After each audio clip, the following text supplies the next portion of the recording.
Hello दोस्तों, welcome आपका my YouTube channel केवल फिजिक्स के अंदर। और आज आपके सामने बहुत ही शानदार, बहुत ही ज़बरदस्त टॉपिक लेके आ रहा हूँ जो कि आपकी आने वाली कम्पिटिटिव एग्जाम के हिसाब से और आपका बेसिक फंडामेंटल के हिसाब से बहुत इंपॉर्टेंट है।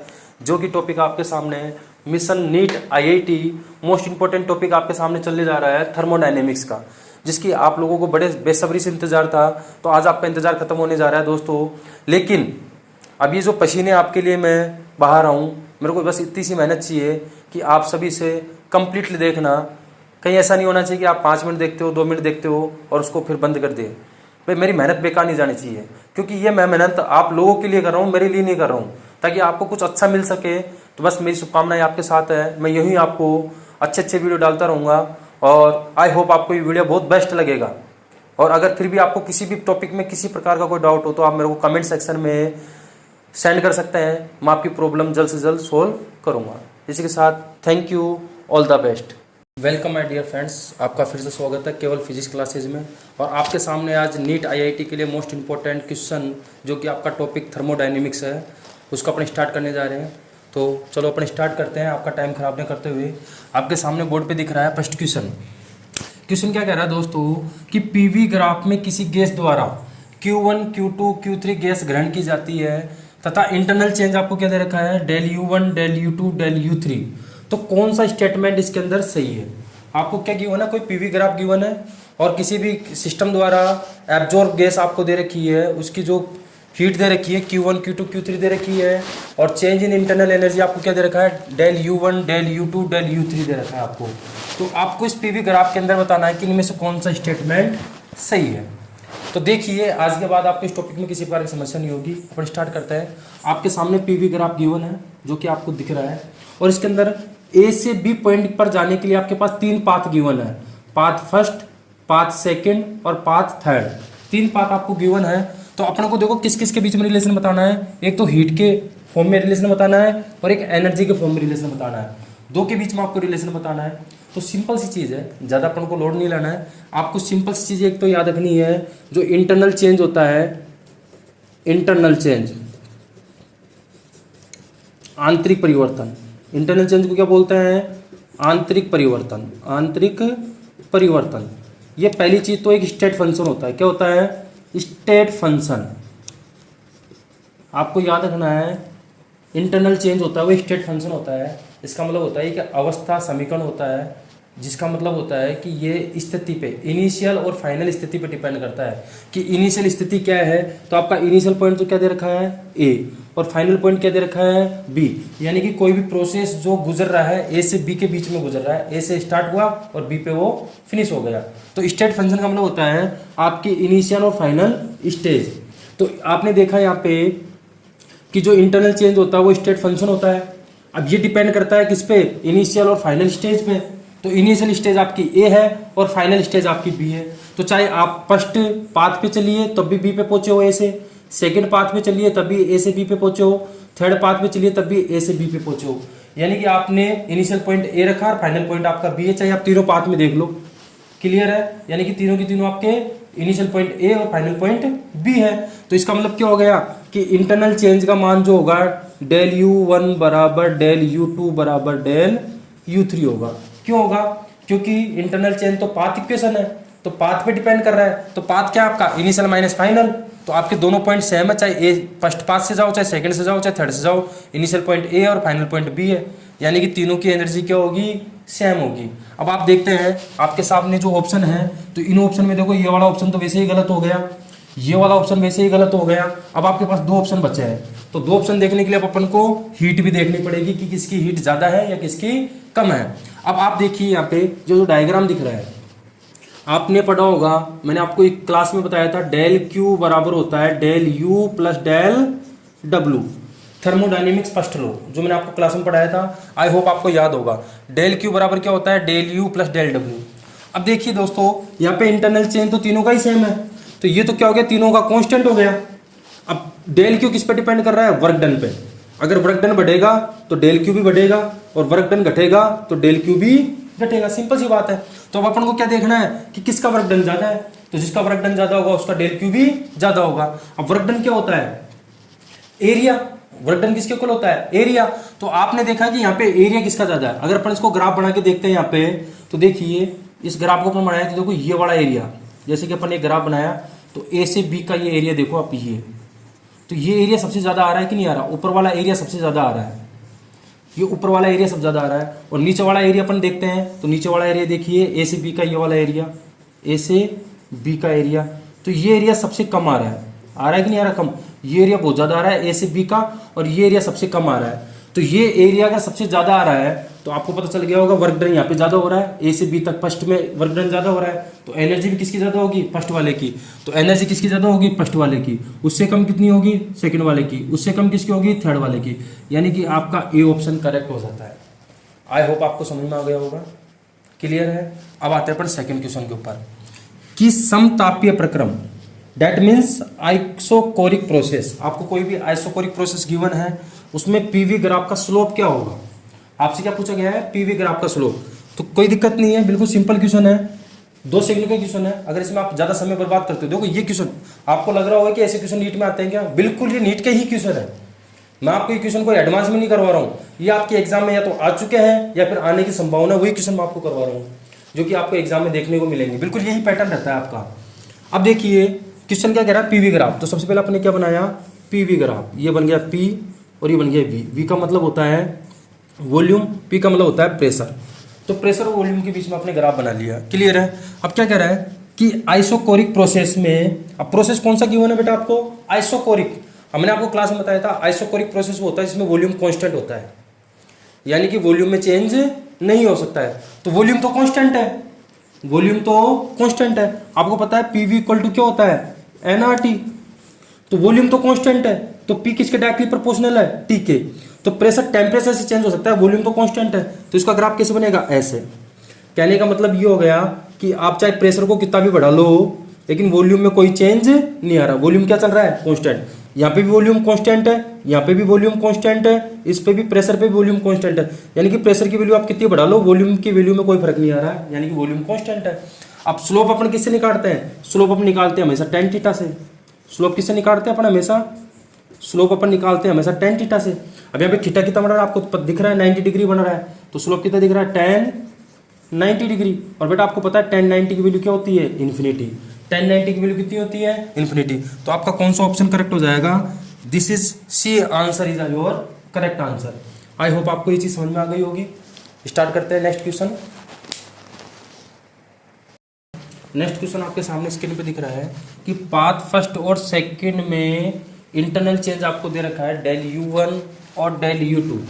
आपके सामने देखो डायग्राम दिख रहा है, पीवी ग्राफ दिख रहा है आपको। यहाँ पे क्या दे रखा है? ये पाथ फर्स्ट और सेकंड आपको गिवन है, इंटरनल चेंज आपको दे रखा है डेल U1 और डेल U2। आंतरिक परिवर्तन आपको क्या दे रखा है? डेल U1 और डेल U2।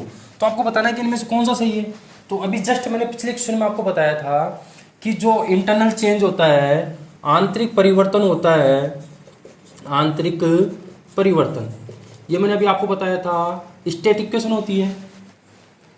क्या होती है? स्टैटिक इक्वेशन होती है, पाथ समीकरण होता है, यानी कि पाथ पे निर्भर करता है। ये क्या होता है? स्टेट इक्वेशन, पाथ समीकरण है, यानी कि पाथ पे निर्भर करता है कि इनिशियल पाथ क्या है, फाइनल पाथ क्या है। तो आप ये देखो यहाँ पे इनिशियल पॉइंट क्या है? ए, और फाइनल पॉइंट क्या है? ए। तो आप चाहे पाथ फर्स्ट से जाओ चाहे पाथ सेकंड से जाओ, आपको जाना कहाँ है? ए से बी तक।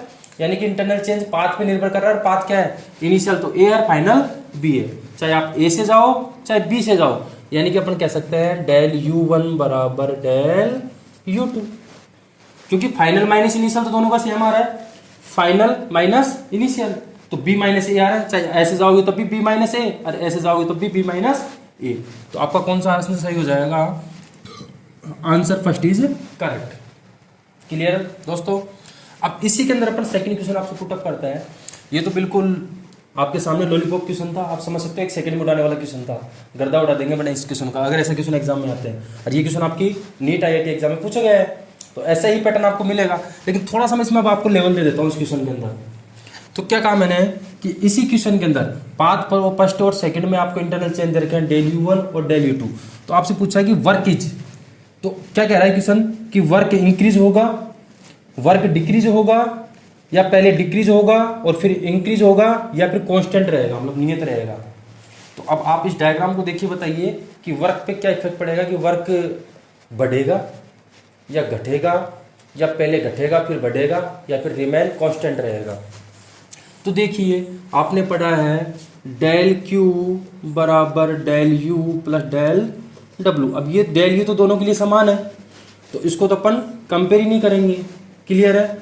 अब यहाँ पे वर्क देखो, हीट की अगर आपसे हीट की पूछते हैं तब भी आप बता देते हैं, और वर्क की पूछेंगे तब भी आप बता देंगे, लेकिन अपन को वर्क के बारे में पता लगाना है। और अभी जस्ट मैंने पिछले क्वेश्चन में बताया था, वर्क का मतलब क्या होता है, जिसका एरिया ज़्यादा हो वो वर्क होता है।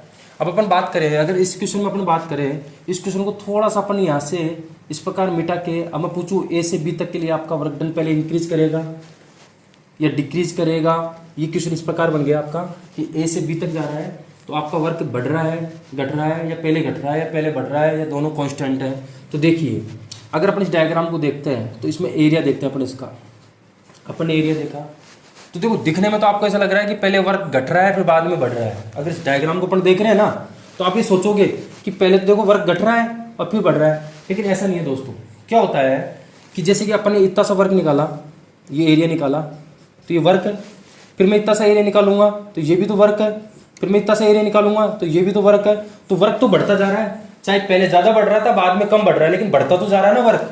फिर मैं ये एरिया निकालूंगा तो ये वर्क ऐड हो गया, फिर ये एरिया निकालूंगा तो ये वर्क ऐड हो गया, यानी कि वर्क बढ़ता जा रहा है।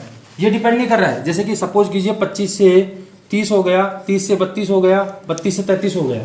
तो अब यहाँ पे देखो चेंज, देखो 25 से पहले तो 5 का चेंज आ रहा था, फिर 2 का चेंज आ रहा है, फिर 1 का चेंज आ रहा है। तो वही यहाँ पर हो रहा है कि एरिया बढ़ रहा है, चाहे वो कम बढ़ रहा हो चाहे ज्यादा बढ़ रहा हो, लेकिन उसमें चेंज आ रहा है। देखो पहले एरिया ज्यादा बढ़ रहा था, फिर कम बढ़ रहा है, फिर कम बढ़ रहा है, फिर कम बढ़ रहा है, फिर कम बढ़ रहा है, फिर और कम बढ़ रहा है, फिर ज्यादा बढ़ रहा है। तो एरिया तो बढ़ता जा रहा है, तो वर्क डन भी हमेशा क्या हो रहा है, बढ़ता जा रहा है। तो यहाँ पे अपन ये नहीं कहेंगे कि पहले घट रहा है फिर बढ़ रहा है। आपका आंसर कौन सा सही होगा यहाँ पे, कि वर्क डन यहाँ पे इंक्रीज कर रहा है। आई होप आपको समझ में आ गया होगा, क्लियर है।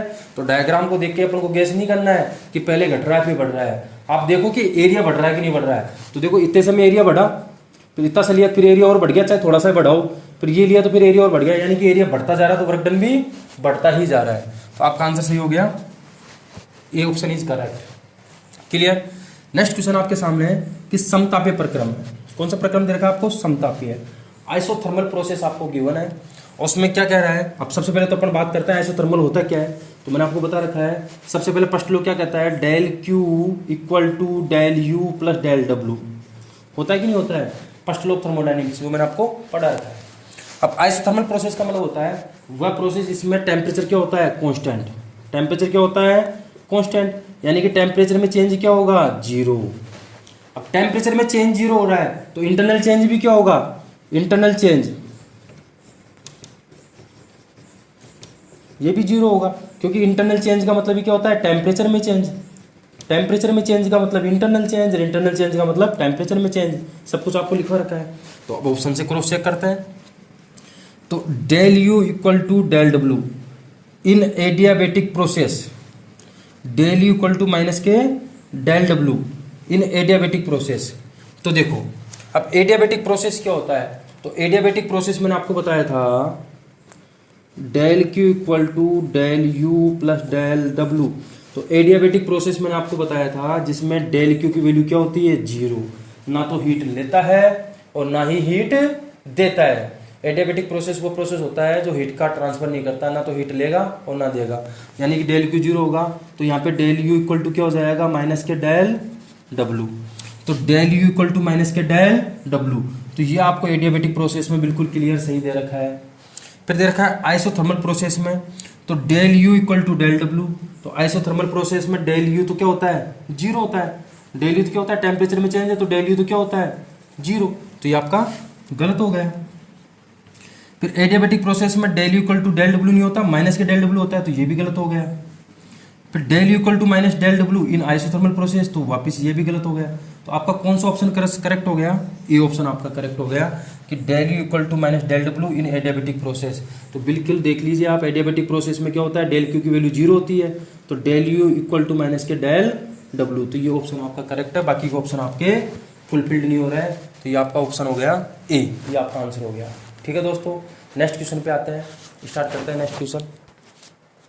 नेक्स्ट क्वेश्चन है कि आपके सामने ग्राफ गिवन है, इसमें ट्राइंगल की शेप आपको दिख रही है और आपको ग्राफ ए तक किया गया कार्य फाइंड करना है। क्या ज्ञात करना है आपको? Work done. तो देखिए ग्राफ पहले से ए से स्टार्ट किया, बी पे गया, बी से सी पे गया, सी से ए पे गया। तो सबसे पहले तो मैंने आपको एक चीज़ बताई थी कि अगर वर्क डन में ग्राफ अगर क्लॉकवाइज चल रहा है, क्लॉकवाइज चल रहा है तो वर्क डन पॉजिटिव होगा और एंटी क्लॉक चल रहा है तो वर्क डन नेगेटिव होगा। अगर इस क्वेश्चन के अंदर सपोज कीजिए अगर एक क्लॉकवाइज चल रहा है तो आपको पता है वर्क डन हमेशा पॉजिटिव होगा, तो इस ऑप्शन को तो आप देखते ही काट दीजिए। ये ऑप्शन तो आपका क्या हो गया दोस्तों? गलत हो गया, क्योंकि अभी वर्क डन क्या आ रहा है? नेगेटिव। तो ये तो आपका आंसर हो ही नहीं सकता है। इट इज क्लियर, कोई दिक्कत नहीं है। अब बच के आपके पास 3 ऑप्शन। अब मैंने आपको बताया था क्लास में कि जब एक आपका ट्राइंगल शेप बन रहा है तो वर्क डन का फॉर्मूला होता है 1/2 बेस इंटू हाइट। बताया था आपको फॉर्मूला 1/2 बेस इंटू हाइट, क्योंकि ट्राइंगल का एरिया यही तो होता है 1/2 बेस इंटू हाइट। तो रखिए वैल्यू 1/2 बेस। अब देखिए आपको बेस कितना दे रखा है? 7 में से 2 जाएगा तो कितना बचेगा? बेस 5। लेकिन 10 की पावर कितनी है? -3 इंटू हाइट। हाइट आपको कितनी गिवन है? 6 - 2। इतनी तो हाइट गिवन है आपको, 6 - 2 यानी कि 4। मल्टीप्लाई में कितना है? 10 की पावर 5 पास्कल। क्लियर? तो सोल्व कीजिए, कितना आ रहा आंसर? देखिए 2 से कट गया, 5 2 10, 10 की पावर -3, 10 की पावर 5, तो -3 गया तो 2 बचेगा, तो 10 की पावर 2 का मतलब होता है 1000, यानी कि आंसर आ गया आपके पास वर्क डन 1000 जूल। तो आपका कौन सा आंसर हो जाएगा? आपका डी ऑप्शन करेक्ट हो जाएगा। क्लियर है? बिल्कुल सिंपल है। आई होप आपको कोई दिक्कत नहीं होगी। चलो नेक्स्ट क्वेश्चन पे आते हैं। द ग्राफ पीवी, आपको फिर से पीवी ग्राफ गिवन है, आपको वर्क डन निकालना है। लेकिन यहाँ पे तो आपको ट्राइंगल दिख रहा था, तो आपने ट्राइंगल का एरिया लगा दिया 1/2 बेस इंटू हाइट। लेकिन यहाँ पे आपको देखो अब शेप ट्राइंगल की नहीं दिख रही है, आपको कौन सी शेप दिख रही है? ट्रिपोजियम दिख रही है। आपको क्या दिख रही है? ट्रिपोजियम दिख रही है। आपको समलम चतुर्भुज दिख रहा है आपको। तो समलम चतुर्भुज का एरिया, ट्रिपोजियम का एरिया आपको पता होना चाहिए। तो ट्रिपोजियम का एरिया क्या होता है? तो यहाँ पे वर्क डन इक्वल टू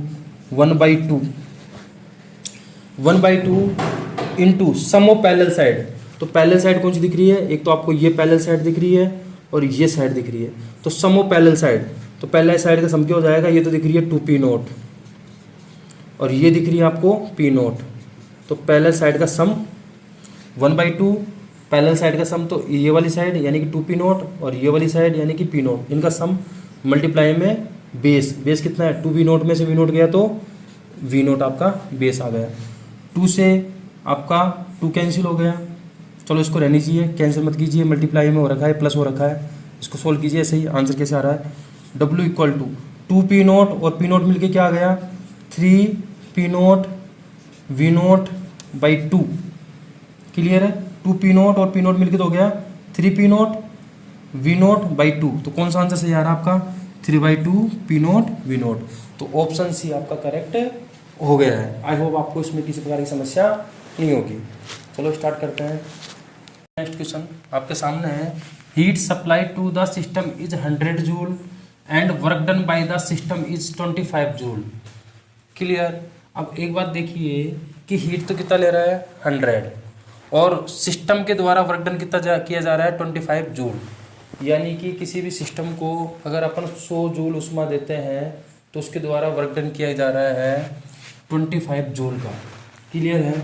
तो आपसे पूछा गया है इंटरनल चेंज, आंतरिक परिवर्तन पूछा गया है आपसे। क्या पूछा गया है? आंतरिक परिवर्तन। तो मैंने आपको फॉर्मूला बताया था del Q equal to del U plus del W। Clear है? Thermodynamic first law. तो इंटरनल चेंज del U बराबर क्या हो जाएगा?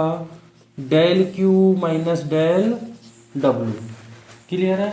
ये इधर आ गया तो माइनस का हो गया। तो del U equal to del Q कितना दे रखा है आपको? 100 माइनस del W आपको कितना दे रखा है? 25। अब देखिए यहाँ पे वर्क डन बाय सिस्टम है, वर्क डन बाय सिस्टम है तो पॉजिटिव लेंगे वर्क डन को। अगर वर्क डन ऑन सिस्टम होता तो वर्क डन को नेगेटिव लेते हैं। लेकिन यहाँ पे वर्क डन किसके द्वारा किया जा रहा है? सिस्टम के द्वारा। और जब भी सिस्टम वर्क डन करता है तो इसका मतलब एक्सपेंशन होता है। एक्सपेंशन का मतलब क्या? प्रसार। जब गैस का प्रसार होता है तो कार्य पॉजिटिव होगा और अगर गैस संपीड़ित होती है, एक्सपेंशन होता है, तो नेगेटिव होगा। अब यहाँ पे क्या हो रहा है, वर्क डन बाय सिस्टम, यानी कि सिस्टम की खुद के द्वारा वर्क किया जा रहा है। तो सिस्टम खुद वर्क करता है तो गैस का होता है, प्रसार होता है, और गैस का प्रसार होता है तो वर्क डन को अपन किस में लेते हैं, पॉजिटिव। तो यहाँ पे मैंने वर्क डन को किस में लिया है, पॉजिटिव। तो ये तो माइनस तो इस फॉर्मूले में आया है, वर्क डन की वैल्यू मैंने क्या ली है, देखो पॉजिटिव लिए।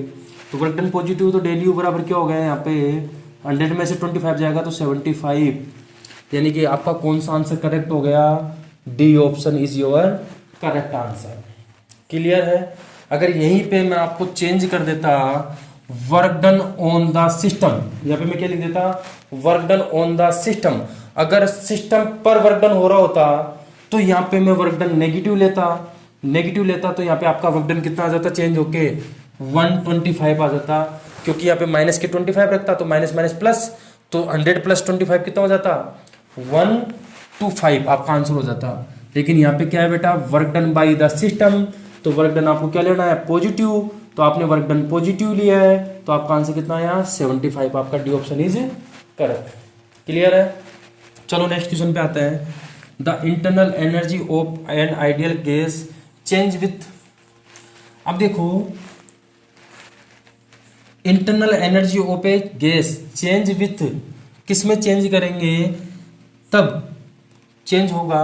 तो इंटरनल एनर्जी में चेंज कब होता है, मैंने आपको बता रखा है, सिंपल सी बात है कि इंटरनल चेंज का मतलब ही क्या होता है, टेम्परेचर में चेंज। बार बार क्लास में समझाता हूँ आपको कि इंटरनल चेंज का मतलब क्या होता है, टेम्परेचर में चेंज। और इंटरनल चेंज क्या होता है, स्टैटिक इक्वेशन होती है। कौन सी इक्वेशन होती है, स्टैटिक इक्वेशन होती है, और वो किस पे डिपेंड करती है, टेम्परेचर पे। यानी कि इंटरनल चेंज का मतलब टेम्परेचर में चेंज।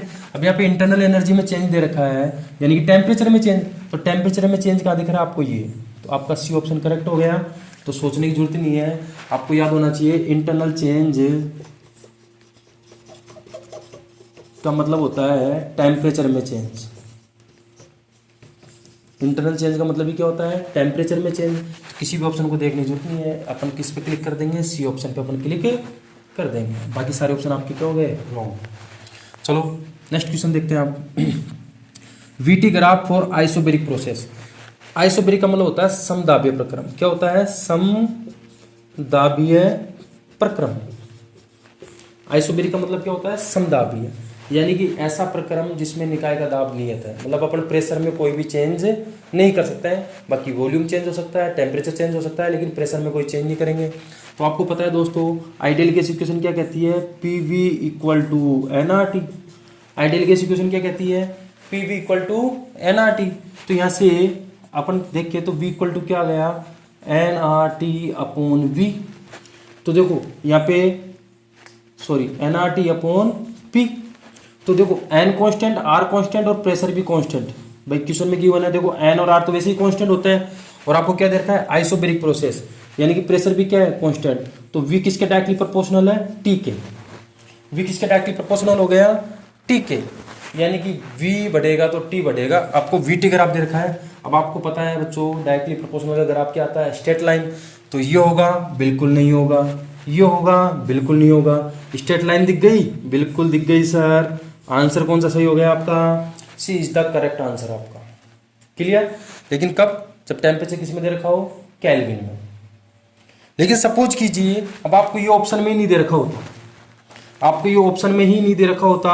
अब आपको 1 2 3 और 4, ये 4 ऑप्शन आपको दे रखे होते, तो ये तो वैसे ही गलत है।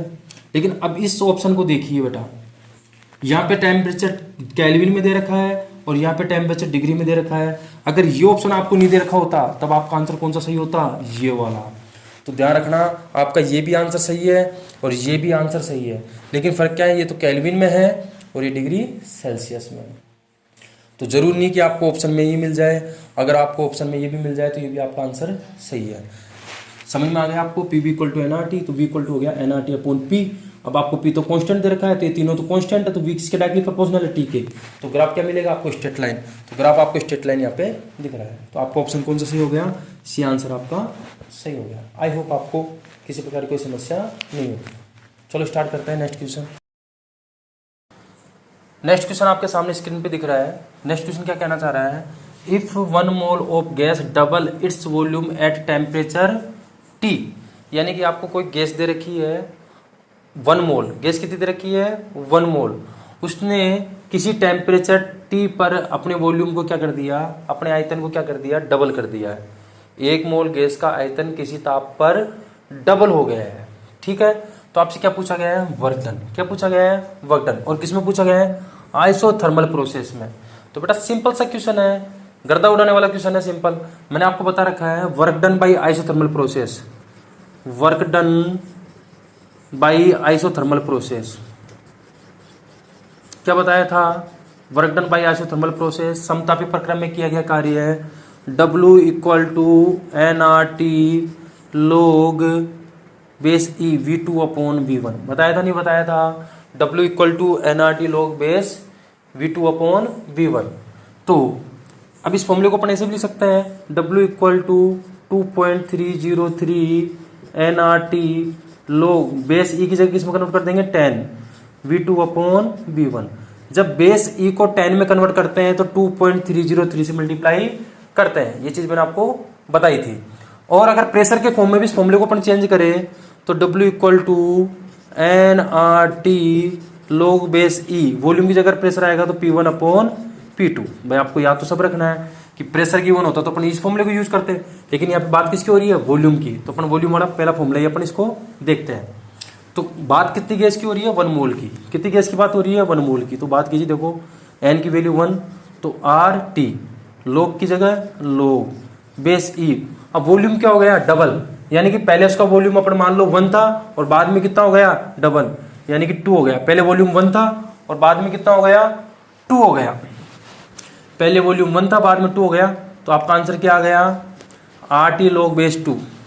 तो देखो आपका क्या दिख रहा है, RT log बेस E 2। तो बी ऑप्शन आपका करेक्ट हो गया है। यहाँ पे ये ध्यान रखना है, बेस 10 है, यहाँ पे क्या दे रखा है, बेस 10। तो अपन को जल्दीबाजी नहीं करनी है, क्योंकि अगर बेस 10 करेंगे तो आगे क्या आना चाहिए था, 2.303 आना चाहिए था। ठीक है, ठीक है, सब बच्चों को समझ में आ रहा है, कोई दिक्कत नहीं है। ठीक है, सब बच्चों को समझ में आ रहा है। तो नेक्स्ट क्वेश्चन पे चलते हैं। In adiabatic process if volume become 132 of initial volume then pressure. कोई एडियाबेटिक प्रोसेस गिवन है, उसमें क्या कह रहा है कि उसका प्रेशर, इनिशियल प्रेशर P है, गामा की वैल्यू आपको 1.4 दे रखी है। तो एडियाबेटिक प्रोसेस में उसका वॉल्यूम पहले मानो कि V था और बाद में कितना हो गया, 1/32 हो गया। मतलब पहले वाले वॉल्यूम से जस्ट 1/32 हो गया। कोई दिक्कत नहीं है, वेरी सिंपल क्वेश्चन। आपको क्या करना है, एडियाबेटिक प्रोसेस की स्टैटिक इक्वेशन यूज करनी है। तो मैंने आपको अवस्था समीकरण बताया था, रुद्रोष्म प्रक्रम का अवस्था समीकरण मैंने आपको बताया था। अवस्था समीकरण क्या बताया था दोस्तों, PV गामा बराबर कांस्टेंट। बताया था नहीं बताया था, बिल्कुल। क्लास में क्वेश्चन भी 3-4 इस टाइप की प्रॉब्लम अपन ने की थी। तो रुद्रोष्म प्रक्रम का अवस्था समीकरण क्या होता है, PV गामा बराबर कांस्टेंट। इसको अपन कैसे लिख सकते हैं, P1V1 गामा बराबर P2V2 गामा। लिख सकते हैं नहीं लिख सकते हैं, कांस्टेंट चल रहा है ना, तो 1 1 2 2 3 3 चलता जाएगा। क्लियर है। अब देखिए P1 की वैल्यू तो पहले कितनी थी, इनिशियल प्रेशर था P1 की जगह तो P। V1 की वैल्यू पहले V था, बाद में कितना हो गया मुझे नहीं पता, 1/32 हो गया, अपन निकालते हैं। तो पहले V1 कितना था, V, और गामा कितना था यहाँ पे 1.4। P2 अपन को फाइंड करना है, तो P2 की जगह P2। V2 कितना हो गया पहले से, तो पहले से हो गया, पहले तो V था, अब V से कितना हो गया, V/32। V की जगह क्या हो गया, पहले से 1/32 हो गया ना पहले वाले का, तो V/32, और पावर कितनी गामा 1.4। कोई दिक्कत नहीं, यहाँ तक समझ में आ गया। तो अब आप आगे सोल्व करते हो, तो PV की गामा 1.4, इसको थोड़ा सा और चेंज कर लेते हैं। तो PV की गामा की पावर 1.4, यहाँ पे P2, यहाँ पे V/32, इसको अपन लिख सकते हैं 1.4 की जगह 14/10। यहाँ से पॉइंट हटाया तो 10 आ गया। इसको अपन आगे सोल्व करते हैं, तो इसको अपन ऐसे लिख सकते हैं आगे। देखो अपन को निकालना है P2, तो P2 बराबर P/में, तो 1/32।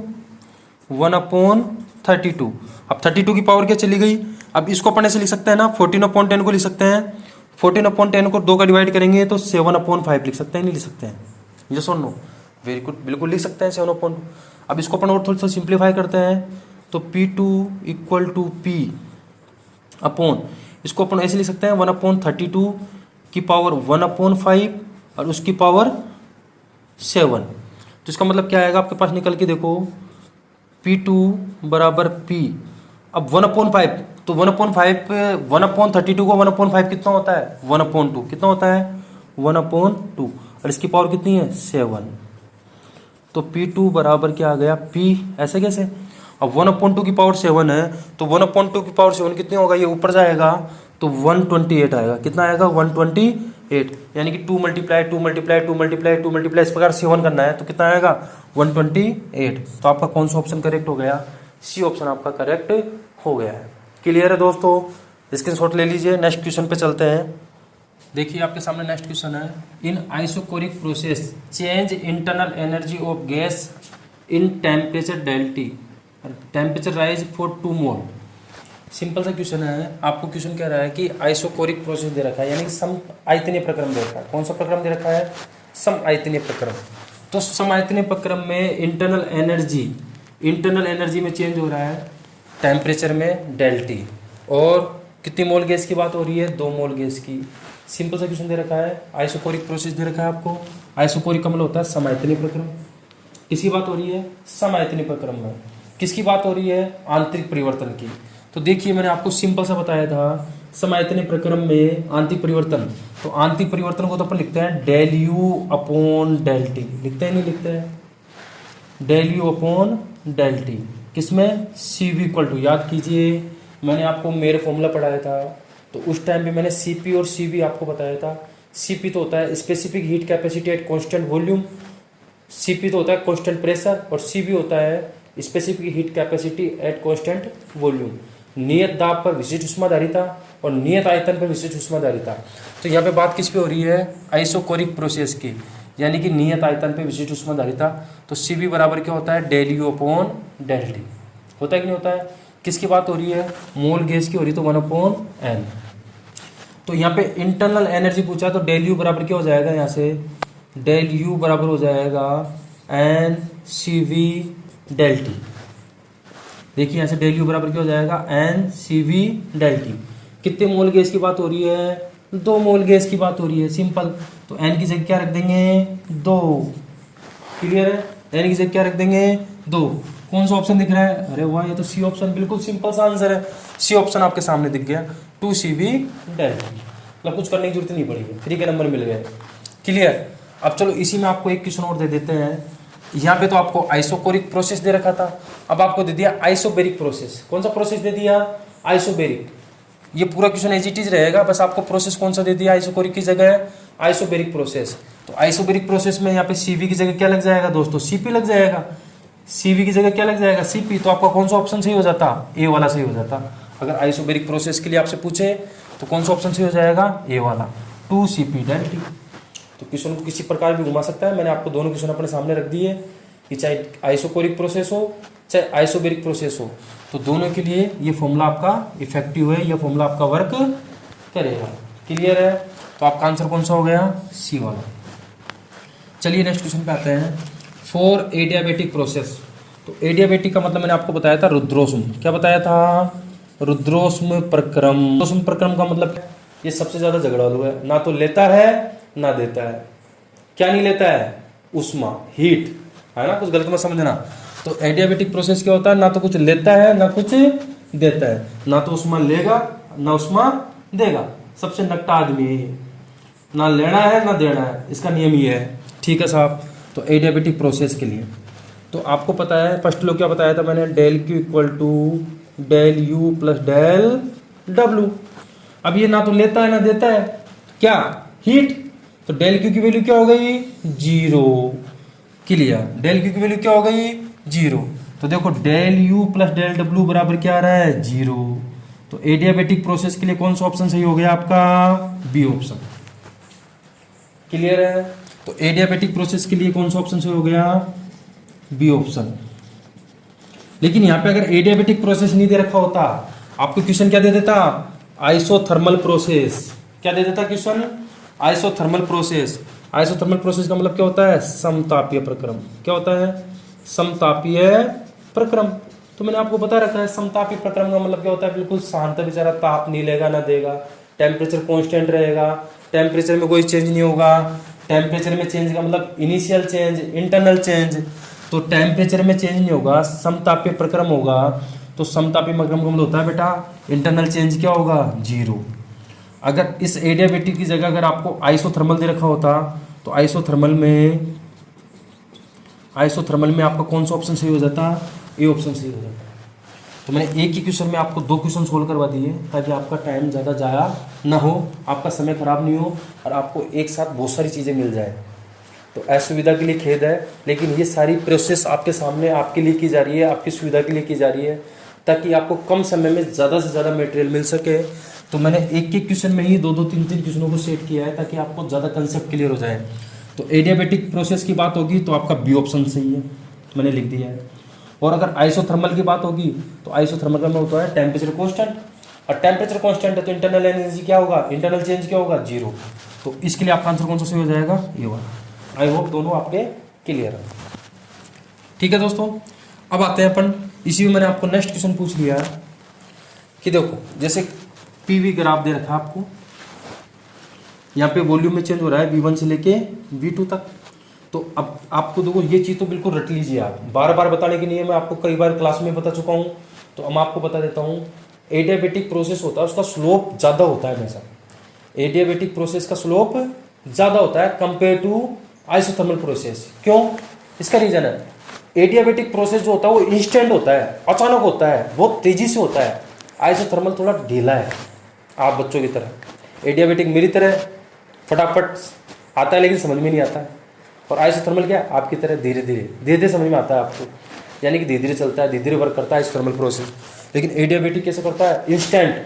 कैसे, टायर का फटना, फट गया टायर, तो ये अचानक होता है, मतलब हमको खुद को पता नहीं चलता कि टायर कब फट गया, होता है ना, गाड़ी चल रही है अचानक टायर फट गया।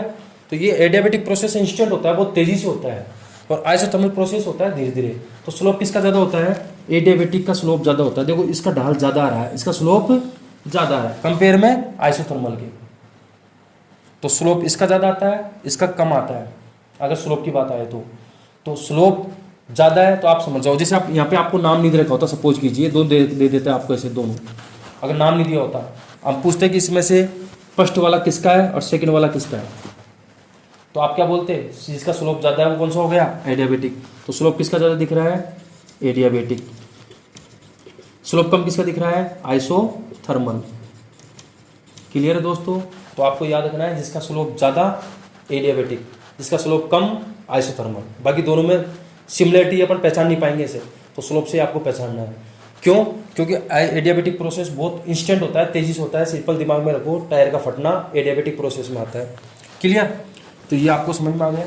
अब नेक्स्ट क्वेश्चन आपके सामने क्या है, मैक्सिमम वर्क डन।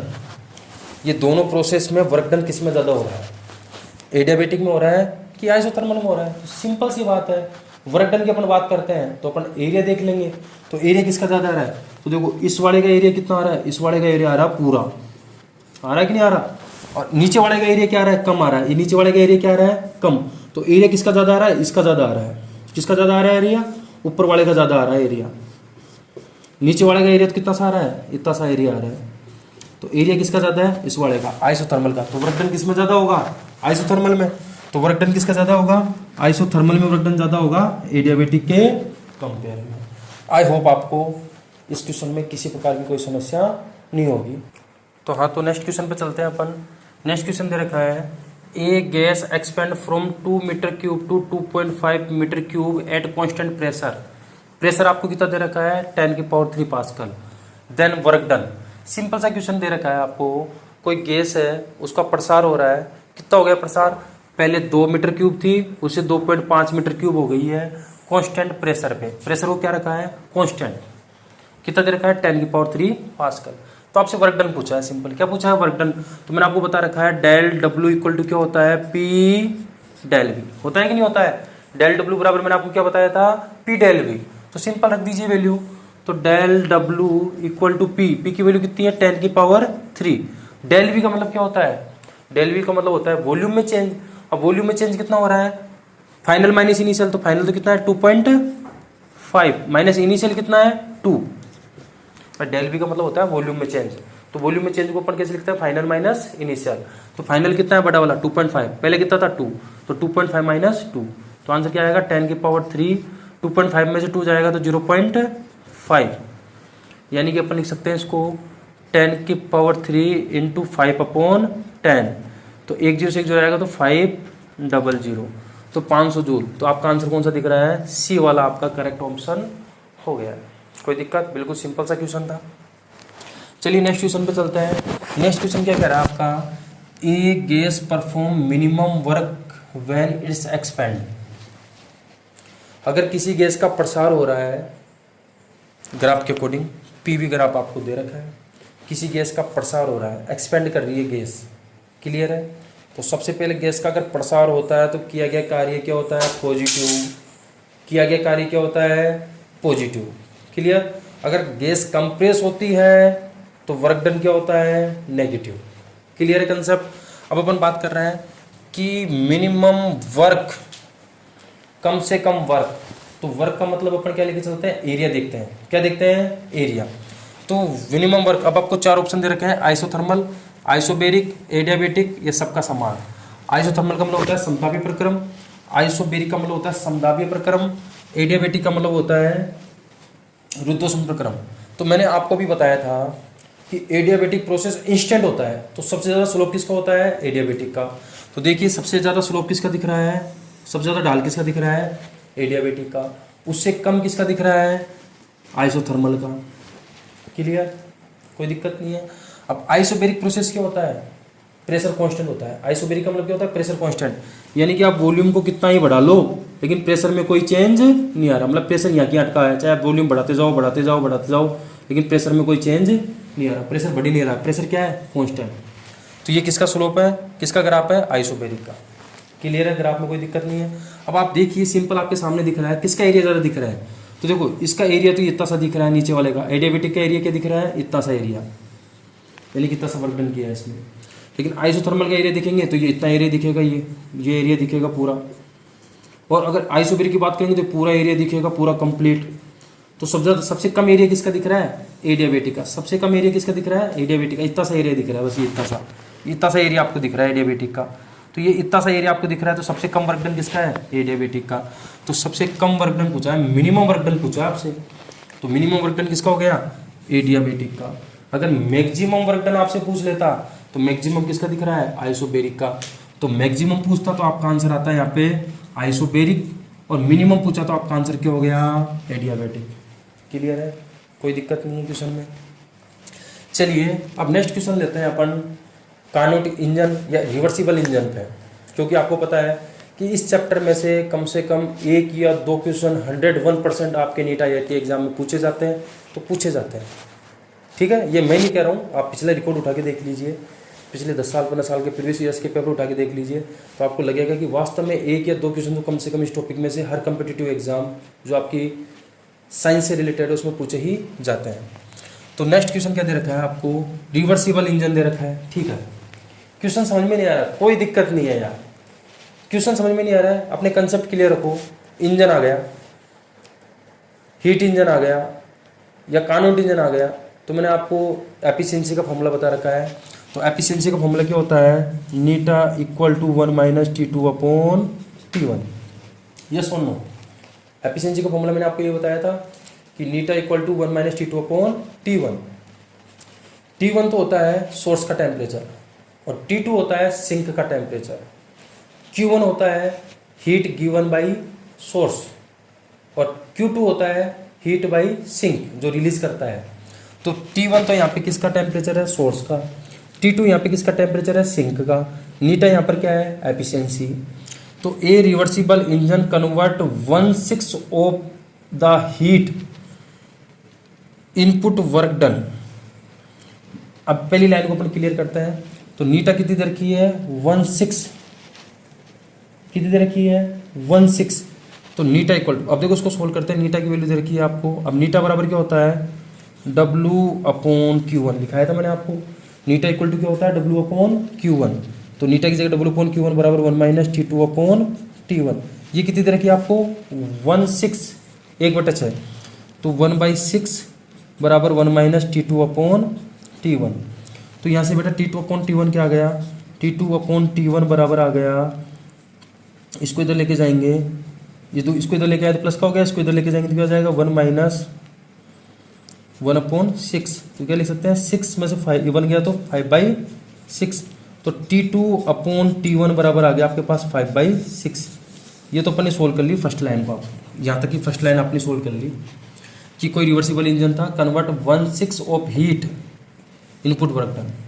तो नीटा मतलब उसकी एफिशिएंसी कितनी देर की थी 1/6, देखो 1/6 ऑफ हीट, तो W/Q1 भी तो लिख सकते थे उसको अपन, यानी कि 1/6 दे रखी भाई। एफिशिएंसी नहीं बोला तो थोड़ा सा क्वेश्चन को चेंज कर दिया उसने, आपको डराने के लिए, लेकिन अपन को डरना थोड़ी ना है, अपन तो तैयार है, कैसी भी लैंग्वेज दे हम तो तैयार रहेंगे करने के लिए। एफिशिएंसी नहीं दी तो क्या दे दिया उसने, engine convert 1/6 of heat in work done, तो देखो W/Q1 नीटा इक्वल टू, तो 1/6 दे रखा है।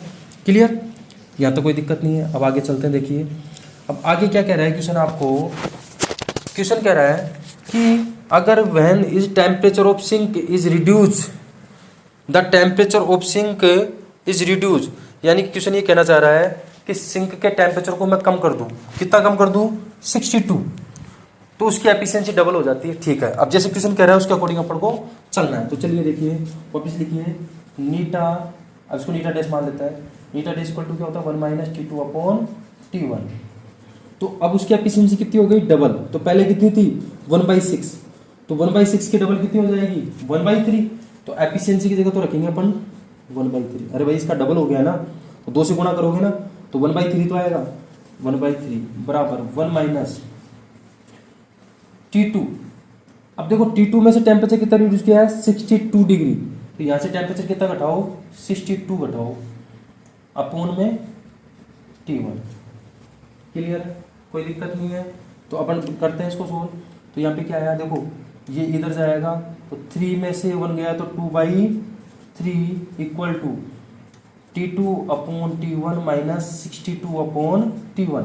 अब देखो T2/T1 की वैल्यू तो अपन पहले से निकाल चुके हैं, तो रख दीजिए 2/3 इक्वल टू T2/T1 कितना है 5/6, 5/6 माइनस 62/71।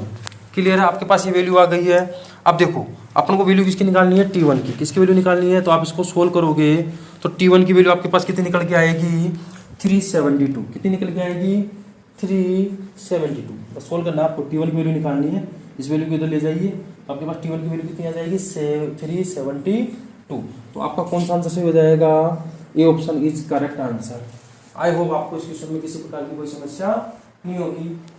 चलो इसके बाद अपन नेक्स्ट वीडियो स्टार्ट करेंगे आपके सामने, और हीट इंजन की एफिशिएंसी की और कार्नोट इंजन की एफिशिएंसी की और अच्छी अच्छी प्रॉब्लम आपके सामने लेके आएंगे। इसी के साथ thank you, all the best.